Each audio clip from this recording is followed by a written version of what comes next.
Pa da krenemo. Oficiri poslije izgubljenih ratova, bez konja i bez psovke. Propali bankiri bez čekovnog kredita. Pjevači bez glasa. Otpušteni činovnici, odbačeni političari.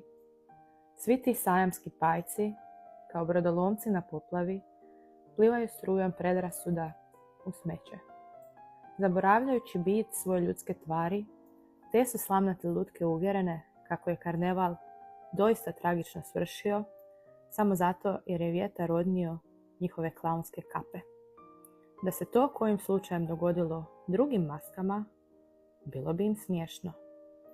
Ljudi se uvijek raduju tuđoj nesreći, zaboravljajući da je ta tuđa nesreća njihova vlastita. Evo, za sve koji ne vjeruju da je citat zaista iz knjige našeg najvećeg hrvatskog književnika Miroslava Krleže. Evo ga, tu je, čitajte, obrazujte se.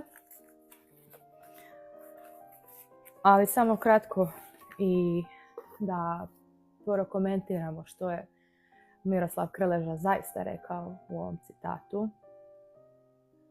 Čovjeku je njegova nesreća najveća i najbitnija i kad je on u nesreći očekuje empatiju, ali isto tako da se ta nesreća dešava nekom drugom, bilo bi mu smiješno.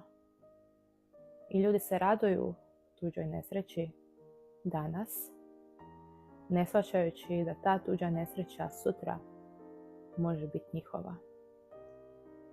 Tako da mislim da možemo svi izvući iz ovog jednu poruku. Ajmo imati malo više empatije prema drugim ljudima, malo više razumijevanja, malo bolje razmisliti prije nego što nešto kažemo, prije nego što se smijemo tuđoj nesreći ili likujemo nad tuđom nesrećom, jer ne bismo voljeli da to netko drugi radi nad našom nesrećom. Zar ne?